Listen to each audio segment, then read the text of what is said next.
Hollywood loves to throw around big budgets, but sometimes that gamble doesn't pay off, like at all. We're talking about the kind of box office disasters that not only flopped, but straight up burned through over $100 million. How does that even happen? Well, let's dive into 10 epic bombs that crashed and burned so hard, you'd think the studios never saw it coming.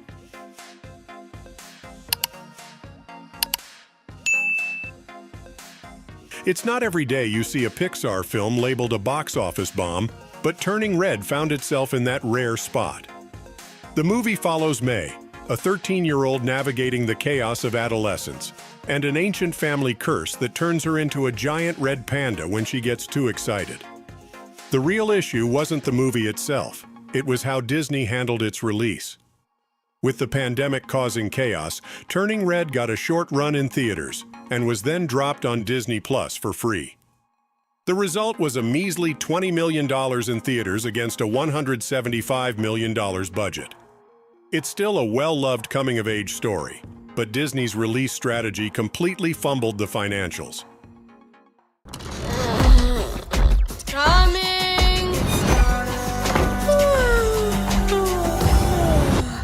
It's gonna be me!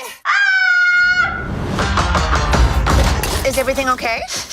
I'm a gross red monster! Don't look at me! Stay back! This happened already? What did you say? Battleship had all the ingredients for a blockbuster. A star-studded cast, huge action sequences, and a plot based on a popular board game. But instead of hitting big, it hit rock bottom. The 2012 sci-fi action flick, directed by Peter Berg, was all flash with not much substance. Critics took aim at the weak dialogue and lack of character development, and audiences seemed to agree. While the visuals were praised, it wasn't enough to save the film from sinking financially, leaving Universal and Hasbro with a $177 million loss.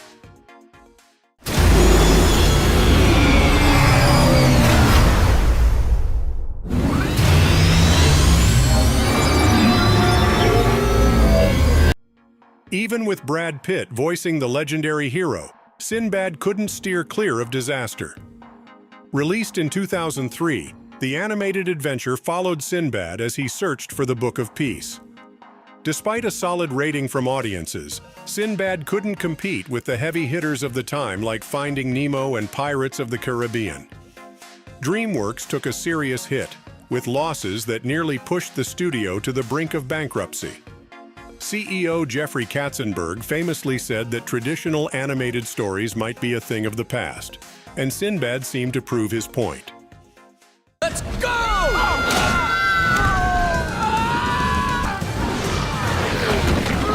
Give that guy a raise. Still think a ship's no place for a woman? I think I'm gonna be sick. Cutthroat Island is notorious for being one of the biggest box office disasters in history. Released in 1995 and starring Gina Davis as a fierce pirate in search of treasure, the movie had a troubled production. Recasts, rewrites, and delays ballooned the budget beyond control. The studio, Carolco Pictures, filed for bankruptcy just before its release, and the film's financial disaster practically killed the pirate movie genre until Pirates of the Caribbean resurrected it in 2003. I find myself being fired upon by an entire ship! Give me the map. Give me a kiss first. Come to seek my treasure, have you? Let's finish this. Based on the Philip Reeve novel, Peter Jackson's Mortal Engines had a wild concept: cities on wheels in a post-apocalyptic world. Unfortunately, it just didn't connect with audiences or critics. Released during a crowded holiday season alongside Aquaman, Bumblebee, and Spider-Man. Into the Spider-Verse, it got lost in the shuffle. Despite the author praising the film's visual spectacle, Mortal Engines became one of the biggest flops in recent memory, earning far less than its $100 million-plus budget. Hey, watch out! Valentine.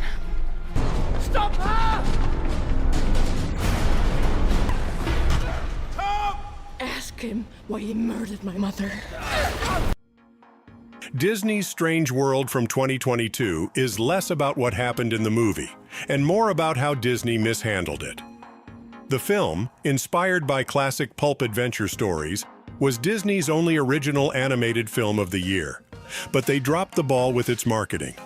Barely anyone even knew it existed. While it bombed hard at the box office, it found new life on Disney+, becoming the #1 most watched movie on the service. But that wasn't enough to save it from its disastrous theatrical performance. We are clearly in uncharted territory.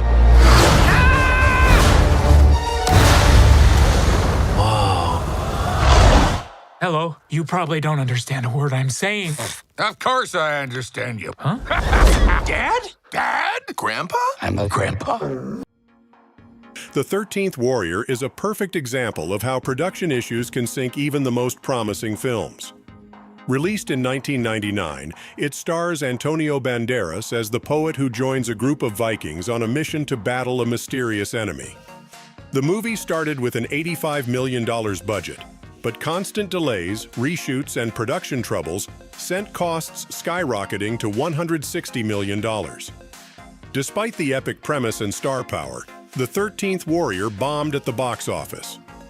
The financial fallout was so bad that co-star Omar Sharif, known for his work in classics like Lawrence of Arabia, was so disillusioned he briefly retired from acting. They are demons. You must know that 13 men have been chosen to destroy this evil. What the hell are you saying? The 13th man is you.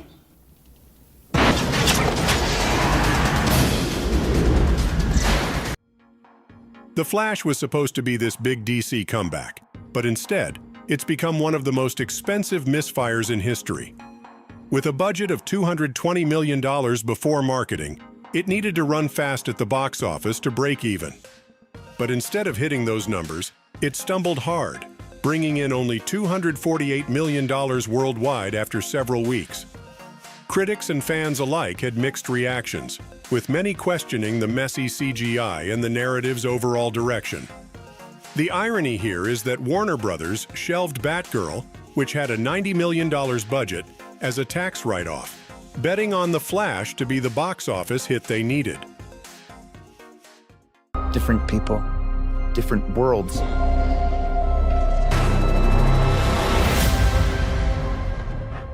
It's my face. You stole my face. The Lone Ranger was doomed from the start. Troubled by budget issues and production delays, the film's costs inflated to nearly $250 million. Even with big names like Johnny Depp and producer Jerry Bruckheimer attached, the film severely underperformed. The stars and the director blamed critics for focusing more on its bloated budget than its content. But either way, it became one of Disney's biggest failures ever.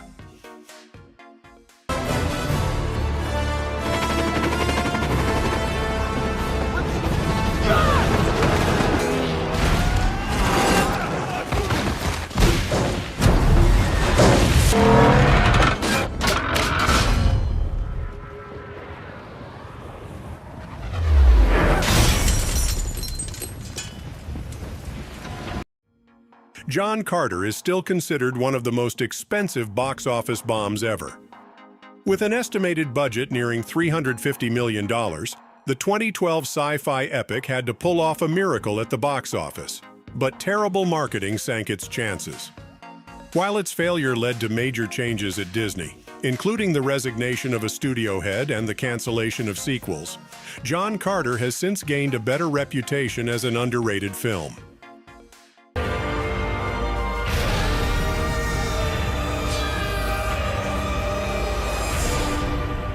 When I saw you, I believed it was a sign.